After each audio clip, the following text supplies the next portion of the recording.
Once a husband brought a gun to a couple's therapy session and threatened to kill himself and his wife. Psychologists, have you ever been genuinely scared by a patient before? Saw a new client for our first session at my home practice. We seemed to click and work together fine. He said he wanted to work through some trauma he'd experienced when he was physically attacked by a previous psychologist. Hearing about terrible psychologists always riles me up, so I was immediately on his side. When I talked with my supervisor about the case a week later, she asked me his full name, which never happened, so I was weirded out immediately. She Googled the name then and there and wordlessly handed me her iPad.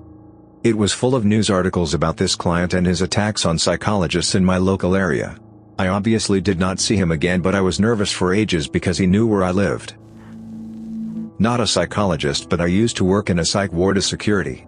We had this huge guy with schizophrenia detained in ONES, which is the ward for those who have been legally determined to be unfit and are not allowed to leave. When I say huge, I mean he was like 6 feet 5 inches, gigantic muscles, and he used to be an MMA fighter.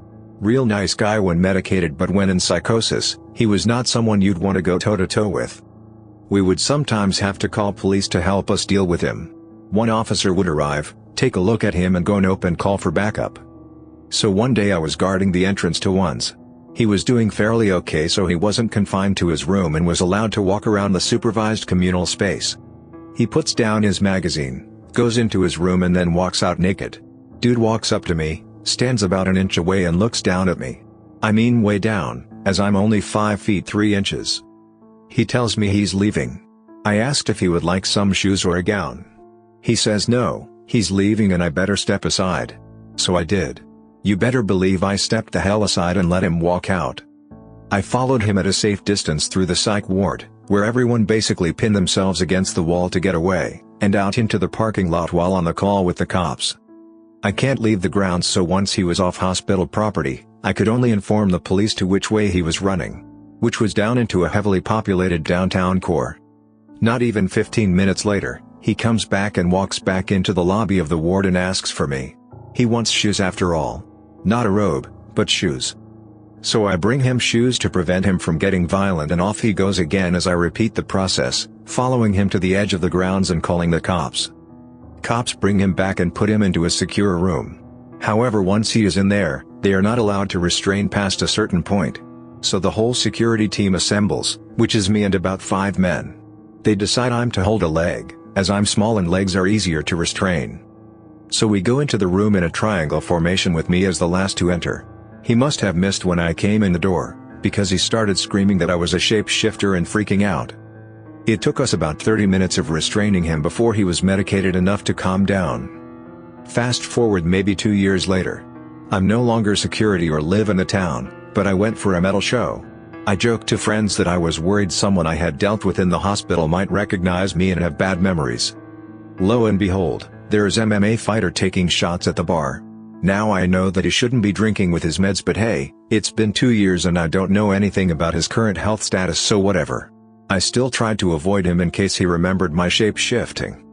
At one point our lines to the bar coincided, and I ended up standing next to him. He looked up at me, looked down and then looked back up and stared hard. I could tell he recognized me, but I could also tell that he was trying to figure out from where. The entire night I could see him lingering around me, staring with this befuddled expression on his face. I was a tad scared. Clinical psychologist here. I used to work in a prison and did a parole evaluation for an inmate that was a high-ranking gang member in a national gang. By his account, he was the highest ranking in the state. In fact, he was placed in that prison to hold his people accountable and keep the peace.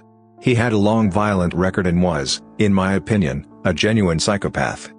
Part of the eval is discussing the crime and assessing remorse and whatnot. He was so clinical in his description of how he tortured and left this guy to die over an unpaid debt. Live by the sword, die by the sword was his phraseology for the act. Like it was nothing. He was also very nonchalant about his ability to take care of his business while inside. I believed him. He had only spent 18 months of his last 15 years outside of prison. My recommendation was not to parole him. There were various factors that I gave, and in the end the parole board went with my recommendation. So the part that actually scared me, this was my first parole evaluation, was this guy's ability to affect the world outside. He could have sent someone to my house if he wanted to. I had no doubt about that. More experienced psychologists told me not to worry about it. That he knew the score and wouldn't take it personally. I had a time buying it. I was running a long-term offender group a few months later and he was part of it. After the first group I pulled him aside and asked if we were good. He smiled at me and told me not to worry. I did my job and he didn't blame me for writing what I did because it was true. He went on to be a really insightful and active group member. I'm a therapist, but not a psychologist if that matters. I used to work in a facility for kids and adolescents with pretty intense behavioral issues. Even when a client was aggressive, I was usually able to de-escalate them and I generally didn't feel unsafe. In fact, most of the time I was concerned about their safety during outbursts. With one exception. I had a client that was pretty strong and prone to intense tantruming. This client was acting in a way that was unsafe, had a plan to seriously hurt another resident I think. So I had to put them on restriction, within staff eyesight at all times. Their response was to run up to me and attempt to choke me. Luckily the staff got there in time and prevented this kid from seriously hurting me. On another occasion, this same client also took apart their curtain rod in their bedroom and swung it at my head. I dodged in time. Oddly enough, this client and I had a pretty good relationship the other 99% of the time and I generally enjoyed working with them. A 9-year-old I used to teach in lockdown special education mistook my assistant's move towards me as aggressive and attempted to kill her with a desk. I wasn't scared for myself, definitely scared for both the boy, a real sweetheart who just got triggered, and the assistant, total witch to me and the kids. Everything turned out okay. I hurried the boy off to his therapist and the assistant quit immediately and we went back to a normalish classroom. A few people had unpredictable anger and outbursts that could be scary at times, and once a husband brought a gun to a couple's therapy session and threatened to kill himself and his wife. Luckily we were able to calm the situation down, but things like that can end badly, and you always have to be aware of that possibility when emotions run high. A very sweet, mostly blind teenager who was going through his first psychotic break and had a love of martial arts, Taekwondo, if I remember correctly, was really good at it.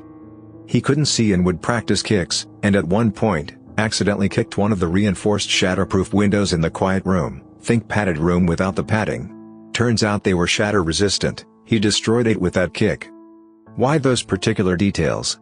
Because he would practice his kicks everywhere, was mostly blind, and the one time he flipped up to practice one and I was walking around the corner, it came literal centimeters from my face, and I felt the impact of it against the air, like a physical force bashing into my face. Sweetest kid in the world, he would have been horrified if it had connected, because things would have broken. A lot of things. He also grabbed my arm once in a suddenly firm grasp and asked if I wanted to do Taekwondo with him. No, I did not. Once when I was a medical student I was asked to see a patient in the psychiatric unit of the emergency room. I walked in with my short white coat and clipboard and asked the guy what brought him in today and what was wrong. He looked me dead in the eyes with foamy saliva dribbling from the corner of his mouth and a strange smell in the air and said, "The devil told me to kill you and kill myself." He was sweaty and his eyes were bloodshot and his wife beater had dark red/brown stains on it. The door was behind him and I wasn't sure I could make it there before something bad happened. No idea if he had a weapon on him. Was afraid of calling loudly for help. I was in a quiet corner of the ER and I felt like I would have had to yell to get attention and I didn't want to startle him. I stayed there for a half hour and asked him more questions. Slipped out when he started to look sleepy. Clinical psychologist in training here. I've never been afraid, but my friend had a client once who made her extremely uncomfortable. Without revealing any information that could break confidentiality, I will say that he had issues with masturbating too much, and not doing much else, and at one point asked my friend if they could watch porn together in the next session so he could show her what he does. At another time, he talked about his masturbation habits while touching his penis through his pants a bit, totally inappropriate behavior, obviously. This client had lots of other issues, but when these things came up, her supervisor took her off the case because it wasn't suitable for training and my friend didn't feel safe. Not me but a friend, who is the patient, has what's described as treatment-resistant psychosis. She's not a scary person at all, in fact she's really sweet and caring. But she hears voices that tell her that her parents and little brother will be tortured if she doesn't follow what they say. Sometimes the voices convince her that staff members at the psychiatric intensive care unit she's on are working for the government and trying to run experiments on her and put bugs under her skin. so her voices will tell her to attack staff members. Not super often, but it happens.